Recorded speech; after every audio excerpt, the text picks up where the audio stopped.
À l'épisode d'aujourd'hui, je reçois Audrey Paquet pour discuter du rôle de l'infirmière en salle d'accouchement et en obstétrique. Allô, Audrey? Allô Isabelle, ça va bien? Merci beaucoup de l'invitation.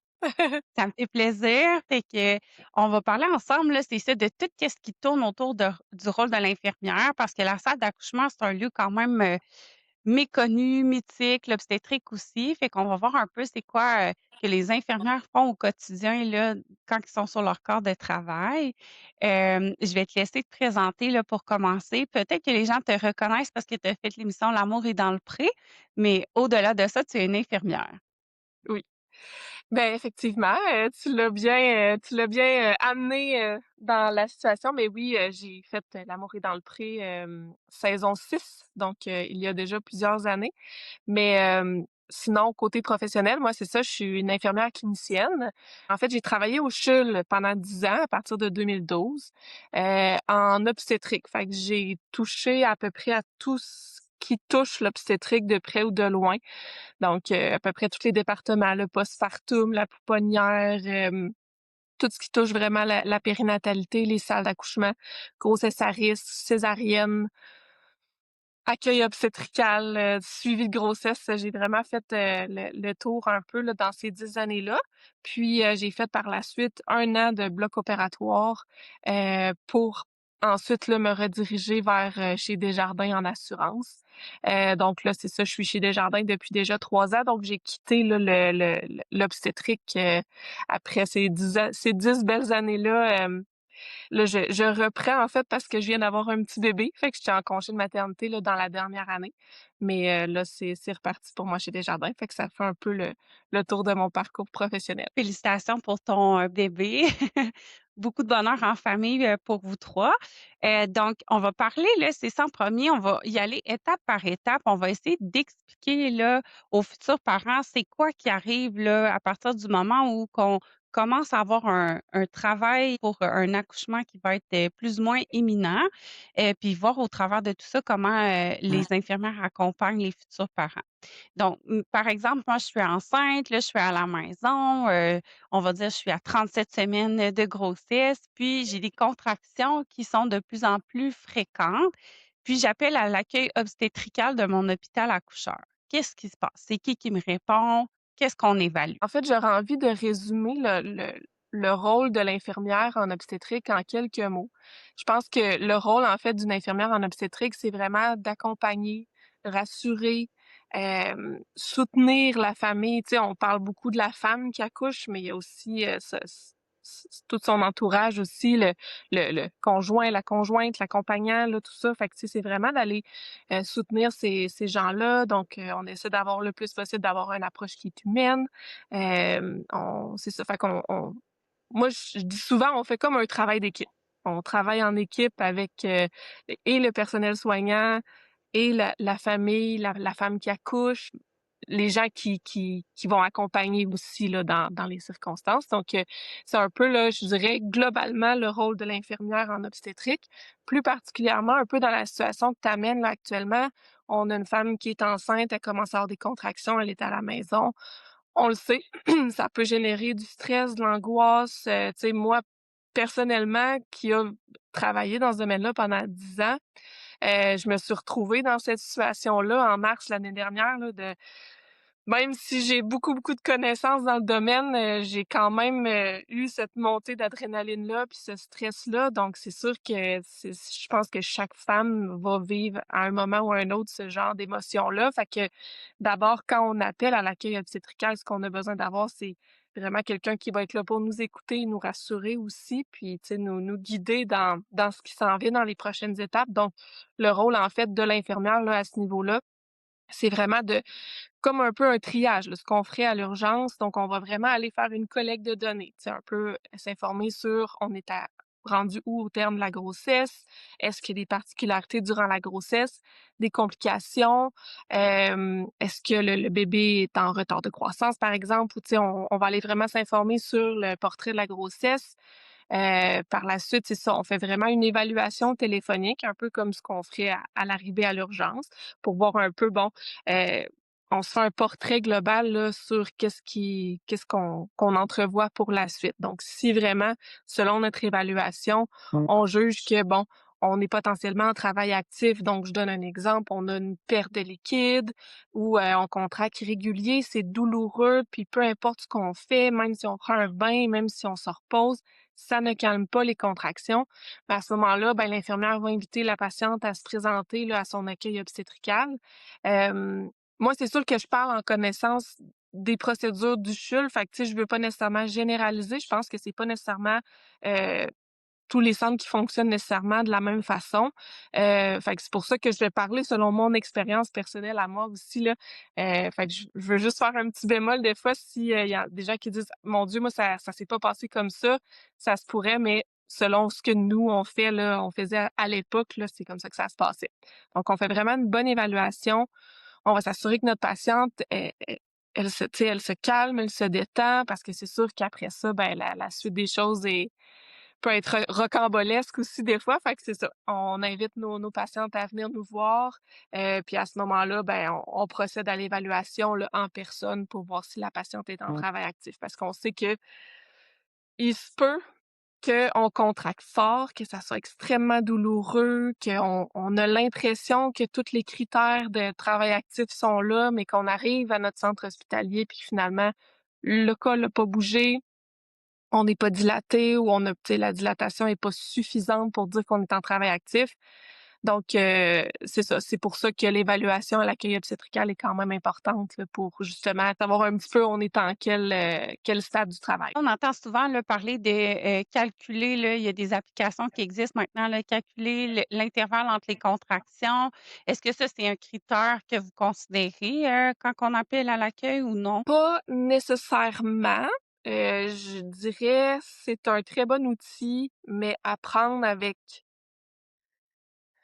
parcimonie si on veut parce que encore là, je reviens un peu à mon expérience personnelle. Je fais comme des parallèles entre les 2, mais j'ai eu des épisodes là en fin de grossesse où est-ce que j'avais des contractions régulières, puis là mon conjoint me disait: «Il faut qu'on aille à l'hôpital là, c'est régulier», tu sais? Puis dans les cours, ils disent que quand c'est régulier, on va à l'hôpital. Pas nécessairement, ça peut être régulier, ça peut être quand même inconfortable, mais pas nécessairement indiquer un travail actif. Donc il y a je dirais qu'il y a d'autres critères qui nous démontrent aussi qu'on est en travail actif, entre autres la douleur des contractions, la fréquence, l'intensité, le fait que hem, des contractions de travail actif, souvent, même si on prend un bain, même si on essaie de faire toutes nos méthodes de soulagement de la douleur, ça ne soulage pas la douleur. Ça reste quand même là. On serait pas capable de dormir avec ces contractions-là parce que c'est très inconfortable. Fait que, tu sais, oui, on l'utilise comme outil de calculer la fréquence puis la durée de nos contractions avec ces applications-là, mais avec un bémol, moi, je suggérerais toujours d'appeler, à l'accueil obstétrical, de parler vraiment avec l'infirmière en obstétrique, puis elle va pouvoir justement poser les questions adéquates là, pour un peu, s'aligner à savoir qu'est-ce qu'on fait. Puis il y a pas, on peut pas appeler trop souvent à notre accueil obstétrical. Si on a 2 questions dans la même journée, 2 inquiétudes, on appelle, on s'informe, puis on des fois, ça peut juste permettre de nous rassurer aussi, dans nos questionnements, là. Oui, c'est ça, puis éviter des allers-retours à l'hôpital, puis de toujours comme être dans la voiture, en même temps qu'on a des contractions. Une fois qu'on se Effecti déplace là, à l'hôpital, puis que là, on est accueilli, est-ce que c'est l'infirmière qui va nous recevoir? Qu'est-ce que vous faites comme évaluation pour déterminer justement est-ce que le travail est bien enclenché ou pas? effectivement, là, quand on arrive, puis qu'on est en potentiellement en travail ou même ça peut être pour d'autres raisons, là, qu'on va se présenter à l'accueil obstétrical. Si, par exemple, on perd du liquide ou qu'on a des pertes sanguines ou qu'on a quoi que ce soit qu'on trouve alarmant, on se présente à l'accueil obstétrical pour une évaluation. Puis effectivement, c'est l'infirmière qui est présente à ce moment-là. Donc, un peu comme ce qui se passe quand on est à l'urgence. On fait un enregistrement là, sur place. Par la suite, il y a des fauteuils, donc on se fait appeler là, par l'infirmière, puis à ce moment-là, l'infirmière procède à un 1er jet d'évaluation. Fait que, je dis souvent là, l'infirmière, c'est un peu comme les yeux, les mains d'un médecin, fait qu'on va vraiment aller faire un portrait là, global de A à Z de la situation. Hem, donc on va ouvrir un dossier, on va vraiment comme accueillir notre patiente là, et la personne qui l'accompagne là dans l'épisode. Puis, c'est ça, selon ce qu'on détermine comme évaluation, on avise le médecin là pour, faire un rapport un peu de ce qui se passe avec notre patiente. Puis par la suite, ben, il y a une suite de prise en charge là, par l'équipe soignante. Donc, on va revenir à notre patiente enceinte là, qui pense être en travail actif. Elle est évaluée. Finalement, on juge qu'on va l'admettre. C'est quoi les étapes subséquentes? On va faire un scénario X, l'infirmière évalue notre patiente enceinte, on a nos critères, on est en travail actif. Donc je donne un exemple, le col est dilaté à 5 centimètres, on a des contractions fortes qui sont régulières, qui sont d'intensité forte. À ce moment-là, ben, c'est ça, on lui trouve rapidement une salle d'accouchement. Donc, il y a un transfert qui se fait là, très rapidement vers la salle d'accouchement. Puis à ce moment-là, ben, c'est une autre infirmière qui va prendre en charge notre patiente là, pour la portion du travail. Donc, il y a c'est ça, il y a l'accueil de la patiente au niveau de la salle d'accouchement. Donc, l'infirmière, lorsqu'elle accueille sa patiente, ben, c'est sûr qu'il va potentiellement avoir des prises de sang qui vont être faites, une collecte de données aussi là, plus générale. Tu sais, le rôle de l'infirmière aussi dans une salle d'accouchement, c'est beaucoup d'enseignement. Ce qu'on veut le plus possible, c'est de rassurer nos familles, s'assurer justement qu'il y a un consentement éclairé, qu'on comprend bien ce qui se passe là au niveau des procédures. Donc, c'est aussi on en profite à l'accueil de notre patiente parce que justement, on sait que le travail, va être de plus en plus intense, ça va être de plus en plus difficile de rester focus puis de comprendre un peu l'enseignement qui est fait. Fait qu'on s'assure de le faire en début, là, lorsque nos patientes arrivent dans les salles d'accouchement. Donc c'est ça, comme j'indiquais là, on va en profiter pour voir un peu est-ce qu'il y a un plan de naissance? Est-ce que, hem, l la maman, le papa ou les 2 mamans ou peu importe là, la maman, l'autre parent, si, ils ont des demandes particulières durant le travail. Fait qu'on fait vraiment le tour là. Est-ce qu'on veut une péridurale? Est-ce qu'on n'en veut pas? Comment on veut aborder ce sujet-là? Fait que tout ça est abordé là, lorsque la patiente arrive dans sa salle d'accouchement pour le restant de son travail. Puis tu parles du fameux plan de naissance, là. Est-ce que dans ton expérience personnelle, c'est quelque chose que ça vaut la peine de faire ou finalement il prend souvent le bord? Là aussi, c'est que c'est un sujet des fois un peu sensible. Il peut avoir différentes façons de penser. Moi, je vais parler de la mienne, ma façon de penser par rapport à ça. Je ne suggère pas de faire un plan de naissance vraiment strict. Tu sais, il y en a qui vont faire des plans de naissance de 4 pages avec toutes les demandes. Je vous dirais que dans la majorité des cas, on essaie le plus possible de respecter ce qui est demandé par les familles. Mais parfois, on n'a comme pas le choix, à un moment donné, de ben, je trouve ça un peu particulier de dire de ne pas respecter parce que le but, c'est de respecter les gens. Mais parfois, tu sais, médicalement, on se doit de dire, ben, oups, là, par exemple, on sera pas en mesure de répondre à cette demande-là. Puis c'est parce que, tu sais, moi, ce que on voit souvent des gens qui vont avoir fait des plans de naissance très stricts, puis qui vont arriver à leur accouchement, puis qui vont avoir un sentiment, en fait, d'échec après leur accouchement parce qu'ils n'auront pas Mmh. réussi à accomplir leur accouchement comment ils l'avaient vu. Fait que, tu sais, c'est pour ça que je mettrais un bémol sur le gros plan d'accouchement strict, puis j'irais plutôt vers je pense que c'est bon dans la grossesse de se projeter puis de voir qu'est-ce qu'on veut pas, c'est quoi nos limites, puis d'en discuter aussi avec la personne qui va nous accompagner pendant l'accouchement parce que c'est un peu cette personne-là qui va être en mesure de s'assurer qu'il y a une bonne communication parce que, tu sais, il vient à un moment donné un stade où est-ce que les contractions sont tellement douloureuses qu'on n'est plus en mesure de prendre des décisions éclairées pour nous-mêmes. Fait que c'est sûr que la personne qui nous accompagne, c'est quand même une bonne alliée dans tout ça, puis qui permet justement de dire, ben, on voulait pas telle chose, on voulait pas telle chose. Puis tu sais, comme j'indiquais, si on est capable de le respecter, c'est certain qu'on le respecte là. Tu sais, que ce soit par des positions qu'on aimerait avoir durant le travail. Tu sais, il y en a qui vont avoir fait des bonnes préparations à leur accouchement, puis qui vont arriver avec des bons outils. On essaie le plus possible de les accompagner pour qu'ils puissent mettre en place ces outils-là de gestion de la douleur. Mais tu sais, je peux mettre un exemple là, sorti de mon imagination, mais tu sais, si une patiente dit: «Ben moi, je veux que mon travail se passe, sans lumière. Mais c'est sûr qu'on n'allumera pas les lumières, puis même moi, ce que je faisais, je me souviens, je mettais un post-it sur la porte à l'extérieur, puis je disais: «Ne pas allumer les lumières, s'il vous plaît», pour être sûr que personne rentre puis allume les lumières, sans qu'on soit prévenu.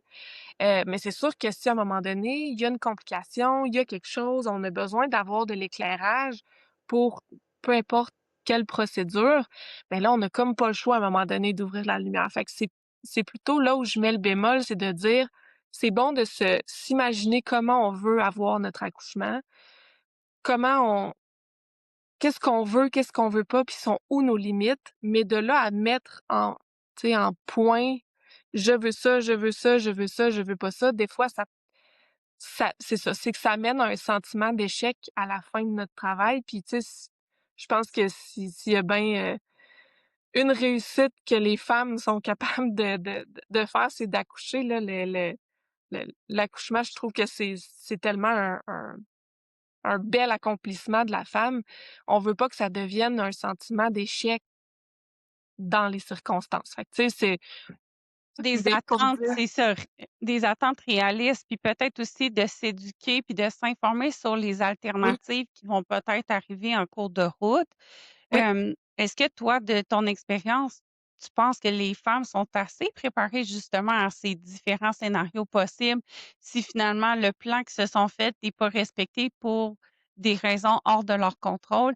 Est-ce que tu as l'impression que ben, généralement, sont bien préparés. Ils connaissent bien c'est quoi, la césarienne d'urgence, par exemple, ou on est tellement dans une espèce d'idéalisation de l'accouchement parfait que finalement, ben, le lâcher prise est pas tellement là.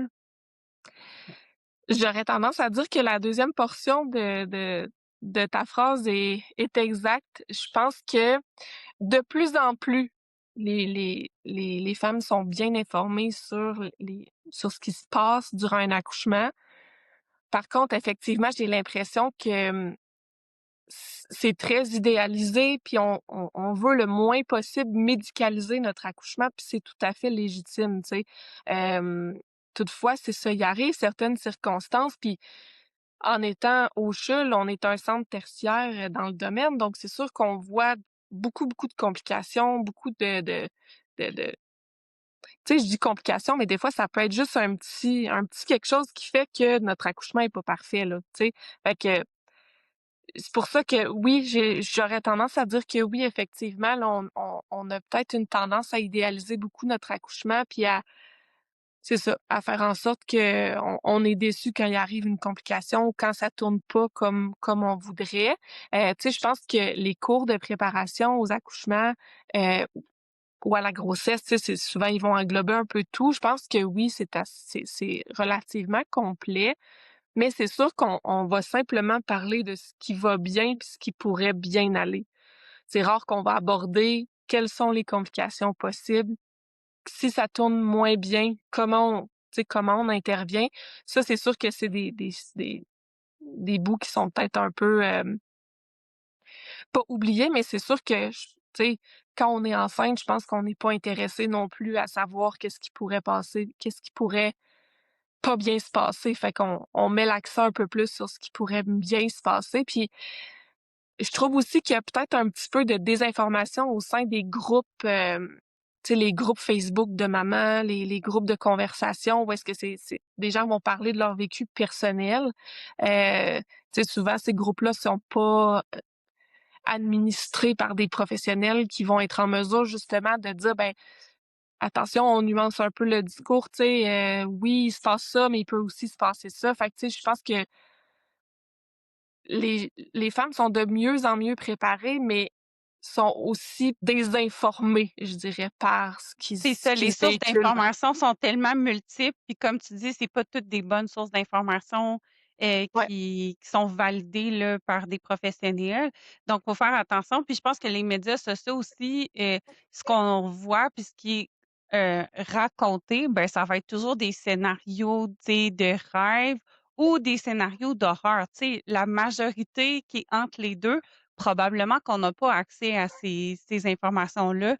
Fait que je pense que c'est ça, d'aller s'informer auprès de bonnes sources, comme des infirmières, comme, ben, les physios en périnatalité aussi, là, tu sais, on a quand même on accompagne bien nos patientes pour ça. Fait que je Oui. pense que, tu sais, d'aller valider les informations que des fois on se dit: me semble c'est bizarre», ben, ça peut être une bonne idée. Si on va dans le concret, là, tu sais, tu dis il y a des situations, là, que dans la salle d'accouchement, là, on va être obligé, tu sais, de pas respecter le plan ou, tu sais, peux-tu me donner des exemples? Là, tu as parlé des lumières, tu sais, c'est quoi les raisons qui font que là, le personnel peut s'impliquer un petit peu plus dans l'accouchement puis être un petit peu plus directif?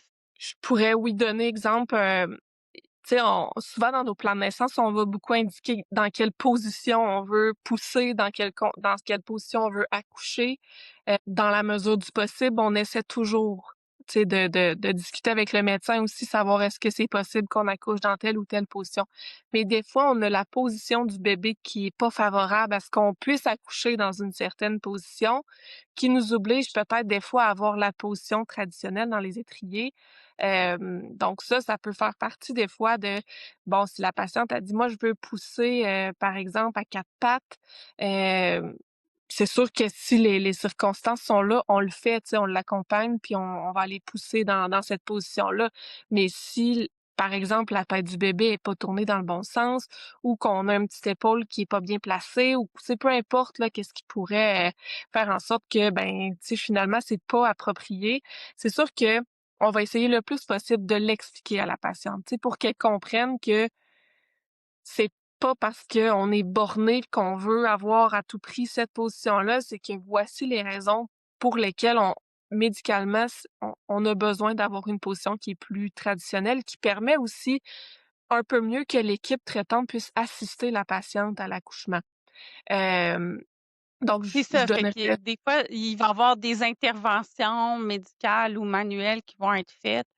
Puis, c'est là qu'il faut que le médecin ait accès à la patiente d'une certaine façon. Fait qu'il y a certaines positions, par exemple en squat, ben, probablement que le médecin peut moins bien intervenir. Est-ce que c'est ça? oui, exactement, exactement.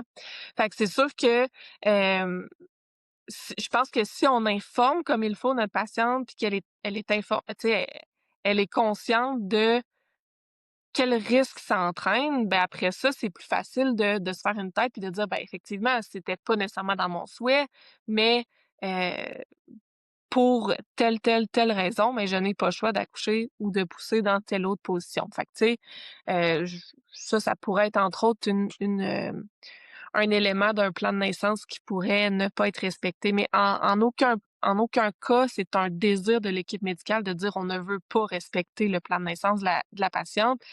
C'est souvent parce que, bon, médicalement, on se doit d'y aller autrement. Donc, je pense que ça serait ça serait l'exemple qui me vient le plus souvent en tête, là, concrètement, là, sur dans quel cas est-ce qu'on tu sais, j'aime pas ça dire ne pas respecter le plan de naissance parce que le but à la base, c'est de le respecter, le plan de naissance, mais qu'on le suit Oui, pas à la lettre pour certaines c'est raisons. ça, c'est de l'adapter puis de le modifier en fonction des événements qui surviennent. J'ai un autre exemple, là, tu sais, mettons le monitoring, là, tu sais, souvent, on entend parler du monitoring en continu. Si une femme arrive et dit: «Moi, je veux pas de monitoring», est-ce que ça, c'est accepté ou pas? Puis c'est quoi les alternatives qu'on propose? Je pense que les pratiques tendent à changer là, concernant le monitoring. Encore là, je parle avec mon expérience personnelle parce que ça fait 3 ans déjà que je suis plus là, dans les salles d'accouchement. Quand j'ai quitté la salle d'accouchement, à ce moment-là, on venait de faire l'acquisition de monitoring sans fil. Donc, la patiente, oui, elle avait les ceintures pour attacher le monitoring et l'infirmière surveillait le camp fœtal, mais au moins elle n'était pas attachée avec un fil à la machine, donc elle pouvait circuler, marcher au corridor, tu sais, fait que ça lui permettait un petit peu plus de mouvement et donc puis il y avait aussi une surveillance possible de l'infirmière à l'extérieur de la salle d'accouchement. Fait que ça aussi, c'était quelque chose qui était possible il y a 3 ans quand moi j'ai quitté, la salle d'accouchement. Donc je trouve que c'était quand même un bon avancement parce qu'avant, c'est ça, l'infirmière devait être dans la chambre surveiller le monitoring, brancher avec un fil. C'était très restrictif là, pour la patiente, là. Maintenant, avec cette possibilité-là, elle peut même aller au bain avec le monitoring. Donc, elle pourrait même prendre un bain et continuer d'être monitorée dans la position qu'elle veut. Toutefois, c'est ça, si je regarde encore là mon expérience personnelle, moi j'ai accouché à Drummondville, donc c'est un autre centre hospitalier. Hem et je suis arrivée moi en phase, très active, du travail, ça allait super rapidement.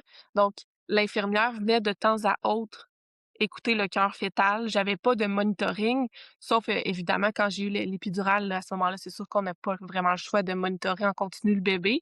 Mais, c'est ça, je trouve qu'on tend de plus en plus à essayer de changer notre approche pour justement qu'il y ait le moins de contraintes possibles pour notre patiente, mais qu'on puisse continuer quand même parce que, tu sais, la sécurité feto-maternelle, ça reste quand même au centre de nos préoccupations quand on travaille dans ce domaine-là. Ce qu'on veut, c'est, oui, un bel accouchement, mais on veut un beau bébé en santé, on veut que tout se déroule bien. Fait que c'est sûr que cette surveillance-là, même si elle est quand même contraignante, elle est quand même, nécessaire dans certains cas. Tu sais, on a certains critères. Dans certains critères, si on n'a pas de médication en cours, que le travail va bien, que l'évolution va bien, c'est ça, souvent on va prioriser simplement que d'écouter le cœur, à une certaine fréquence. Versus, c'est ça, comme j'expliquais, là, quand on a une épidurale, on veut avoir la surveillance du cœur fœtal en continu. Fait encore là, comme je dis, j'ajoute le bémol, ça fait 3 ans que je suis plus dans la salle d'accouchement. Hem, Est-ce que ça a changé dernièrement? Peut-être, là, je pourrais pas nécessairement répondre à cette question-là, mais c'est ça. Je sais qu'il y avait un virage, là, quand j'ai quitté le domaine, là, pour qu'on qu'on ait des meilleures pratiques puis que ça soit plus simple pour la patiente, là, durant son travail. C'est ça, puis qu'on brise pas l'espèce de petit cocon, la bulle là, des parents là, qui sont dans le processus d'accouchement. Tu as parlé de péridurale, là. C'est quoi les alternatives là, qu'on offre? Parce que, tu sais, je pense qu'il y a une péridurale qu'on peut quand même se mobiliser. Ouais. À ce moment-là, le rôle de l'infirmière, est-ce que l'infirmière reste dans la chambre? Est-ce qu'on a le droit de se mobiliser seul? Comment ça fonctionne? Hem, i Encore là, il y a 3 ans, là, lorsque j'étais en poste, il existait effectivement ce qu'on appelle des péridurales ambulatoires, donc qui nous permettaient quand même de circuler. Donc ce que l'infirmière fait dans des situations comme celle-là, c'est que bon, il y a quand même un certain laps de temps où est-ce qu'il y a une surveillance étroite qui doit être faite, donc l'infirmière reste à la chambre. Hem on fait ce qu'on appelle un test de dermatome. Fait qu'on va aller voir justement parce que l'épidurale, comment ça fonctionne, c'est que ça va commencer par geler le bas du corps, puis ça monte jusqu'à la bédaine. Fait qu'on fait un test pour voir, en fait, on est gelé jusqu'à où. Donc, à quel moment on ne sent plus la glace. Donc, on ne sent plus ce qui est froid sur notre corps. Donc, on fait cet examen-là, puis on essaie de voir justement, on fait des tests de mobilisation. Est-ce que notre patiente, elle bouge bien ses jambes ou c'est moi qu'il faut qu'il bouge ses jambes parce que c'est trop gelé? C'est sûr que dans certains cas, on va dire, oups, on se lèvera pas tout de suite, là, on va attendre un petit peu. Fait que, puis on y va vraiment graduel. On essaie de lever notre patiente, là. Tu sais, on commence par mettre les 2 pieds par terre. Est-ce qu'on sent bien le sol? Est-ce qu'on est capable de faire une petite mise en charge? Fait que, on y va vraiment selon certaines évaluations pour être sûr que c'est sécuritaire de lever notre patiente, mais quand on est certain que tout est sécuritaire, ben, à ce moment-là, il y a pas de problème. Notre patiente, elle va se lever, elle va aller à la toilette, elle va pouvoir marcher. C'est sûr que on je sais qu'il y a 3 ans, en tout cas, nos patientes allaient pas dans le corridor nécessairement pour marcher dans le corridor, mais pouvaient circuler dans leur chambre, tu sais, de façon sécuritaire, là, avec l'épidurale. Mais encore là, tu sais, ça dépend vraiment. Ça va dépendre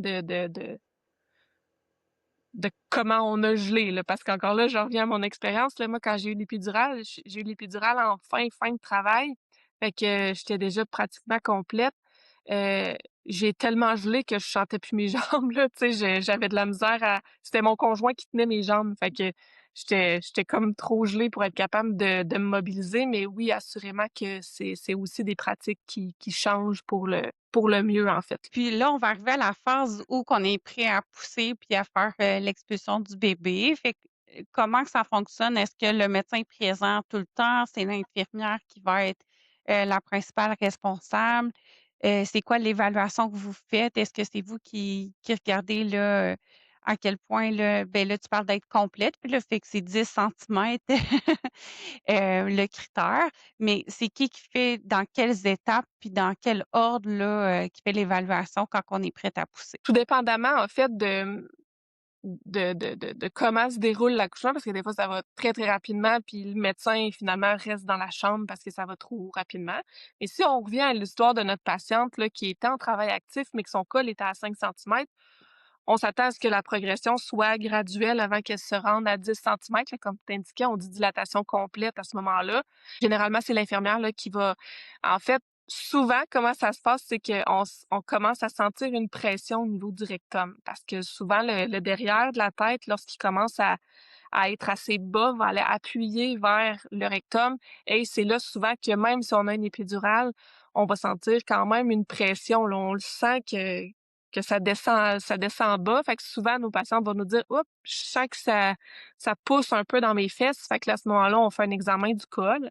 Puis souvent, ben, c'est là qu'on va déterminer est-ce que la dilatation est complète, est-ce qu'on est à 10 centimètres. En fait, on dit 10 centimètres, mais quand on est à dilatation complète, c'est quand on ne sent plus de col autour de la tête. Donc, tu sais, quand on fait l'examen, on sent vraiment la tête du petit bébé.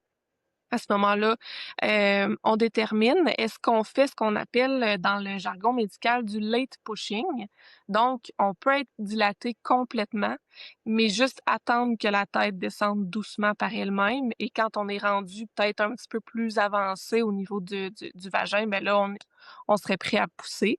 Donc, à ce moment-là, c'est ça. Fait qu'on fait un examen du col. Souvent, on va appeler le médecin pour aviser, bon, on a une dilatation complète, la tête est à tel niveau. Souvent, on est capable de mesurer, on dit -1, -2, +1, +2 là, pour indiquer la hauteur de la tête. Fait qu'on indique tout ça à notre médecin. Puis souvent, le médecin va nous dire, ben, soit on fait un peu de late pushing, fait que ça peut être une demi-heure de late pushing, 1 heure de late pushing. Puis, c'est ça. Fait que le médecin nous donne l'indication. Est-ce qu'on commence à pousser ou on attend un petit peu? Si le médecin nous indique on commence à pousser, à ce moment-là, on installe notre patiente. On explique toujours à la patiente, justement, où on est rendu au niveau du travail, quelles sont les prochaines étapes, à quoi on peut s'attendre pour la suite des choses. Moi, j'explique tout le temps, là, comme il faut, comment on pousse. Toi, étant physio-périnéale, je pense que tu connais une certaine base là au niveau des poussées lors du travail. Donc on essaie de coacher là. Souvent on est comme un rôle de coach là à ce moment-là. Fait qu'on va aller coacher la patiente là pour la phase de la poussée. Fait que c'est ça. Fait que un coup qu'on a expliqué à notre patiente là, comment on va procéder, ben on commence là, les poussées. Donc pendant les contractions. Fait que moi j'accompagne vraiment là. Souvent je vais même pousser avec ma patiente, là, tu sais, c'est vraiment un travail d'équipe. Puis j'inclus l'accompagnant aussi, là. Viens, on fait ça ensemble, là. C'est un travail d'équipe. Fait que, tu sais, moi, c'est la phase que que j'aimais le plus, là. C'est super excitant. Fait que, c'est ça, on commence les poussées. Puis, justement, quand la tête commence à vouloir un peu sortir, tu sais, qu'on la voit au poussées, à ce moment-là, on appelle le médecin, là, pour qu'il soit présent pour la suite des choses. Puis, souvent, c'est ça, le médecin arrive, puis on continue les pousser, puis, ça il y a l'accouchement, éventuellement. J'ai juste un petit détail que je veux valider parce que tu dis: «On appelle le médecin», puis là, le médecin nous dit: «Ah oui, on commence à pousser ou pas». Pourquoi que c'est le médecin qui décide quand c'est le moment de pousser et non la patiente? Parce que, tu sais, il y a quand même un concept, là, qui dit qu'on va sentir une envie irrépressible de pousser quand ça va être vraiment le temps de pousser, là. Fait que, tu sais, que c'est pas seulement le critère d'être à 10 ou la hauteur de la tête, fait que la maman devrait sentir évidemment si elle a pas de péridurale, là, mais qu'elle devrait comme sentir là, physiologiquement quand c'est le moment de pousser. Qu'est-ce qui fait qu'on c'est le médecin qui le dit ou est-ce qu'on attend que la maman soit prête? C'est quoi ton expérience par rapport à ça? Je dirais qu'il y a comme 2 volets à ta question, OK? Il y a le volet, qu'est-ce qu'on fait si on a une épidurale? Puis qu'est-ce qu'on fait si la patiente est naturelle? C'est sûr que je pense que pour toutes les mamans qui ont accouché naturel puis qui nous écoutent aujourd'hui, je pense qu'il y a personne qui va me qui va être d'accord avec moi de dire que on est capable de se retenir de pousser. Effectivement, non, quand ça pousse tout seul, on ne se retient pas de pousser. Tu sais, fait qu'à ce moment-là, quand c'est un accouchement qui est naturel, heu, c'est la maman qui est en contrôle. On la laisse aller. Si on sent l'envie de pousser, que On dit pas à notre maman: «Arrête de pousser», là. C'est pas ça, c'est pas les procédures. Mais, il y a plus d'accouchements avec épidural que d'accouchements sans épidural. C'est pour ça que je parle plus, sous l'angle d'un accouchement qui est sous épidural. Donc si notre maman est sous épidural, puis il y a certains critères, c'est pour ça que je dis on avise le médecin.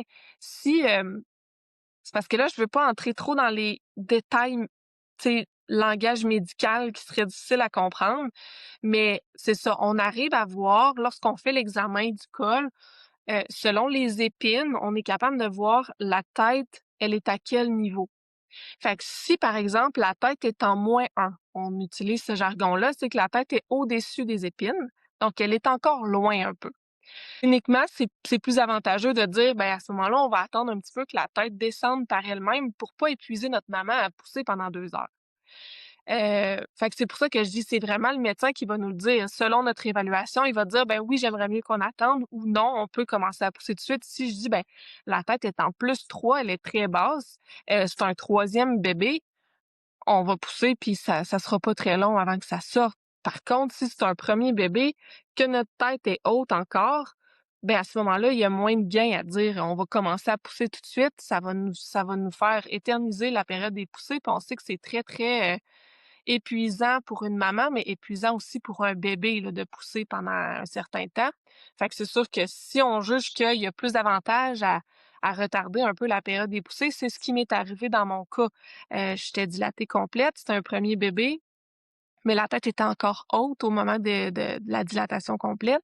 Ben, j'avais beaucoup plus d'avantages à attendre avant de commencer à pousser. Puis comme j'étais bien soulagée, je sentais pas d'envie irrépressible de pousser, mais c'est sûr que si j'avais senti cette envie-là, il y a personne qui m'aurait dit: «Ne pousse pas», là, tu sais? Fait Quand la patiente, elle se sent prête, ben là, vous l'accompagnez là-dedans, mais c'est pas juste le médecin ou l'infirmière qui va décider du moment, opportun. Si on parle là, ben là, il y a l'expulsion du bébé. Fait que comment ça fonctionne? C'est qui accueille le bébé? Est-ce qu'on offre la possibilité aux partenaires d'accueillir le bébé, même la maman? Parce que je pense que c'est quelque chose qu'on voit de plus en plus, les mamans qui veulent elles-mêmes accueillir leur bébé. C'est quoi les options disponibles là, pour, vraiment une fois que le bébé y est expulsé? Encore là, c'est toutes des demandes qui peuvent être effectuées, là, au personnel médical. Il y en a qui vont demander d'avoir un miroir, d'autres qui voudront pas voir. Fait que c'est tout, tu sais, c'est pas nécessairement des choses qui sont d'emblée toutes offertes par le personnel hospitalier, mais si en cours de route, la patiente dit: «Moi, j'aimerais voir la sortie», on peut mettre le miroir. Si comme tu le mentionnais là, si, un papa ou, un accompagnant qui dit: «J'aimerais, tu sais, assister à la naissance du bébé, là, assister le médecin», il y a tu sais, c'est ça, c'est tout est une discussion avec l'équipe soignante. Est-ce que c'est quelque chose qui se fait? Est-ce qu'on a des barrières à ce que ça soit fait? Mais dans la mesure où c'est possible, c'est la plupart du temps accepté. Donc c'est ça, moi, ça m'a été offert aussi si je voulais, juste toucher la tête ou prendre mon bébé à la sortie, c'est pas nécessairement quelque chose qui m'intéressait, fait que j'ai pas été de l'avant comme ça, mais oui, c'est des choses qui peuvent être faites. Encore là, tu sais, je tiens à le mentionner, s'il y a certaines barrières médicales ou, si, tu sais, on voit que c'est pas approprié pour X raisons, on va l'expliquer aussi aux gens, là. Bon, pourquoi c'est pas approprié? Parce que telle raison, telle raison, telle raison, mais si c'est accepté, là, si, dans le sens où s'il y a pas d'enjeu, il y a pas d'obstacle, on le fait puis il y a pas de problème. Après ça, la prochaine phase, c'est l'expulsion du placenta. Fait qu'en général, est-ce qu'on demande à la patiente de, tu sais, d'attendre, de pousser? Est-ce que ça se fait naturellement? Est-ce que l'infirmière va faire quelque chose? Est-ce que le médecin va faire quelque chose pour que le placenta, il s'expulse? Juste avant, j'avais oublié de mentionner que, tu sais, après la naissance, le bébé est toujours mis en peau à peau contre la maman. Fait que ça encore là, c'est dans la mesure où tout va bien chez notre bébé, qu'on n'a pas de manœuvre à faire dessus. Fait que le médecin va aller déposer le bébé sur la maman, puis c'est là que l'infirmière va faire une petite évaluation rapide de notre bébé, là. On l'assèche, on regarde est-ce que il y a des cris, il y a des pleurs, il est bien coloré, il y a un bon tonus, tu sais, on s'assure que tout va bien, là, côté maman, côté bébé. Fait que c'est vraiment le rôle de l'infirmière durant cette portion-là. Puis par la suite, là, effectivement, comme tu dis, on arrive à la phase là, du placenta. Fait que ça encore là, c'est le médecin qui est sur place à cette étape-là, va évaluer justement où est notre placenta, est-ce qu'il commence à décoller, tout ça. Puis à un certain stade, à un moment donné, c'est sûr qu'il est demandé à la patiente de pousser légèrement pour faire sortir le placenta. Puis on surveille toujours à cette étape-ci là, les saignements. Voir si, nos saignements sont acceptables parce qu'il y a quand même un certain risque là, de saignement après un accouchement. Fait que c'est la surveillance qui est faite. Fait que c'est pour ça que c'est une étape qui est beaucoup, je dirais, pas contrôlée par le médecin, mais coachée plus par le médecin, là. C'est le médecin qui va nous indiquer: «OK, on pousse».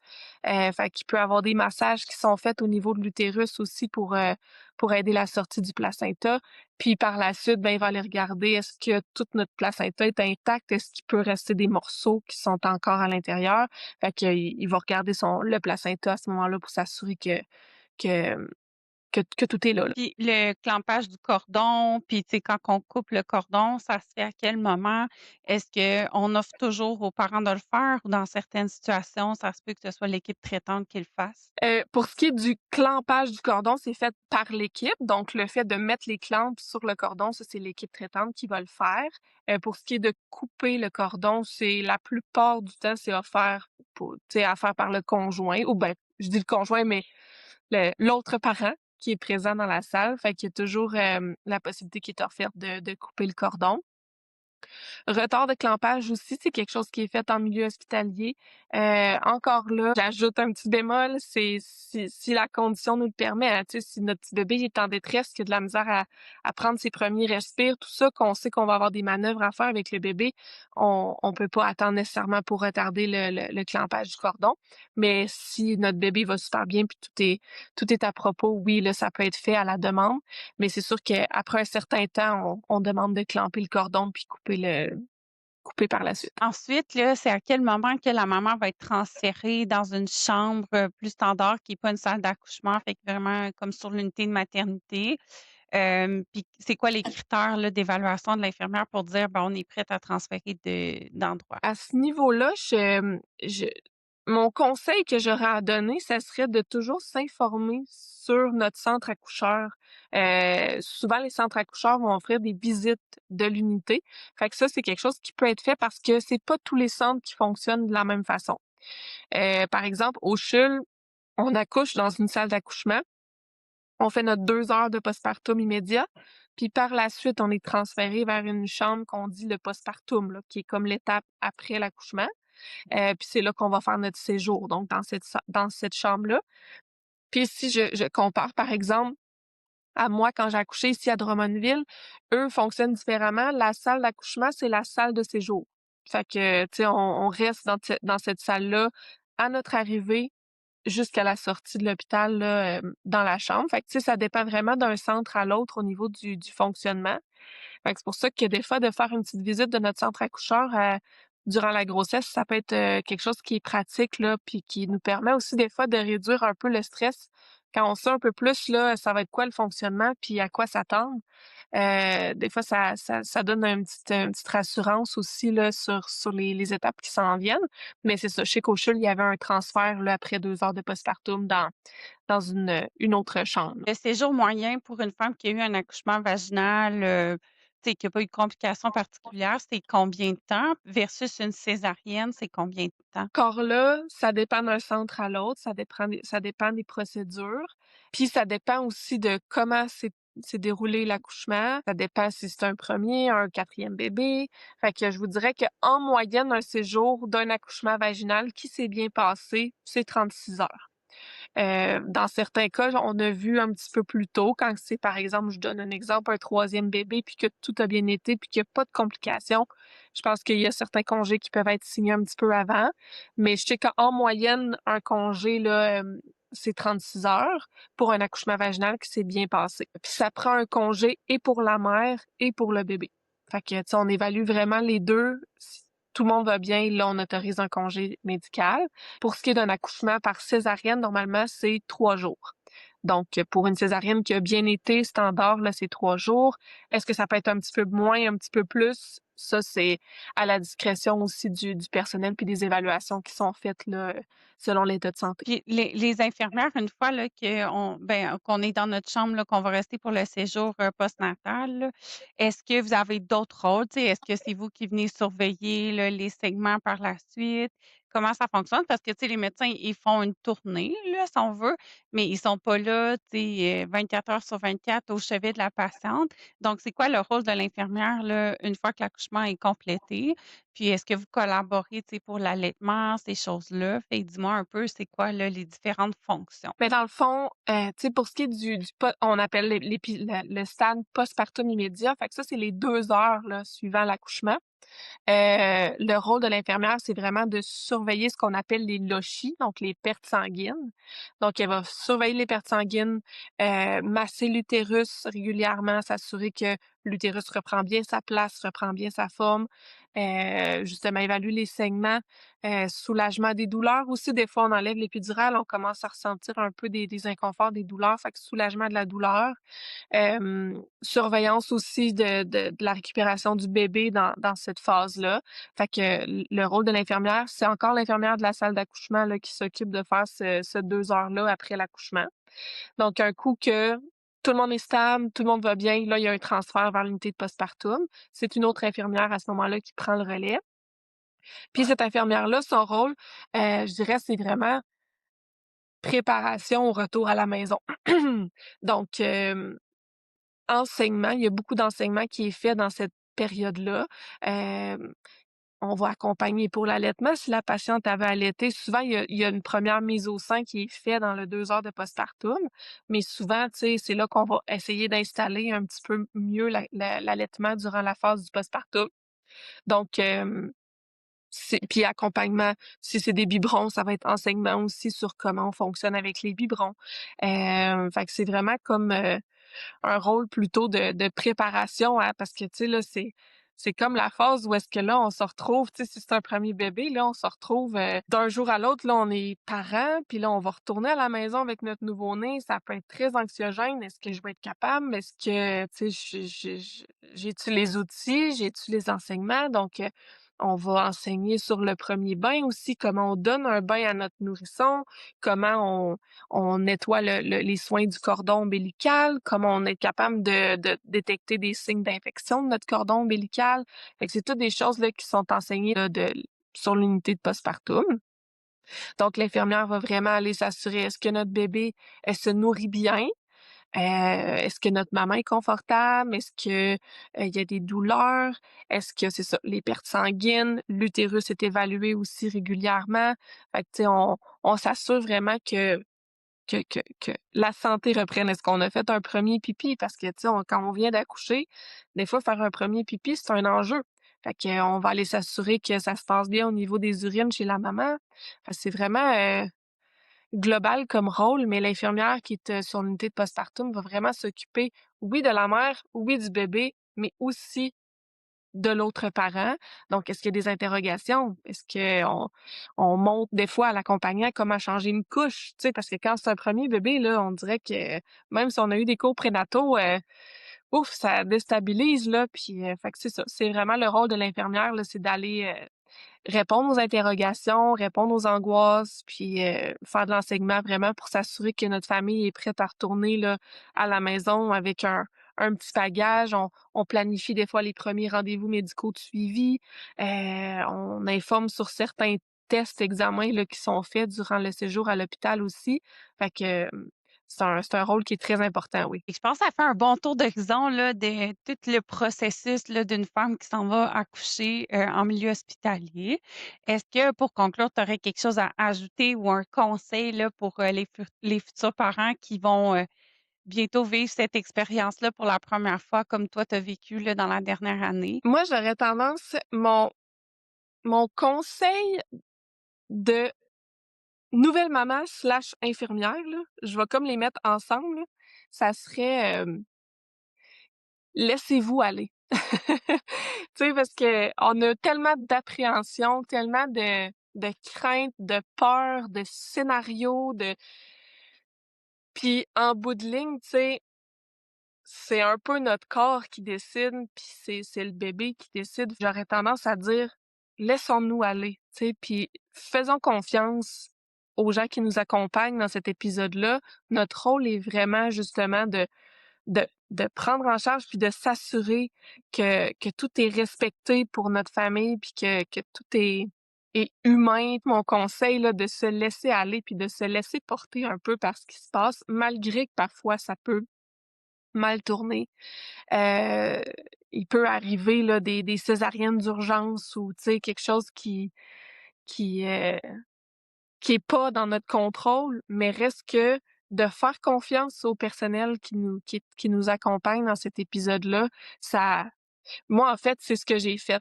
Tu sais, personnellement, étant quand même infirmière en périnatalité, quand je suis arrivée pour mon premier enfant à 37 ans, j'étais bourrée de stress, bourrée d'appréhension, puis à un moment donné, je me suis dit: «C'est quoi? Je me laisse aller. Je fais confiance aux gens, ils vont m'accompagner.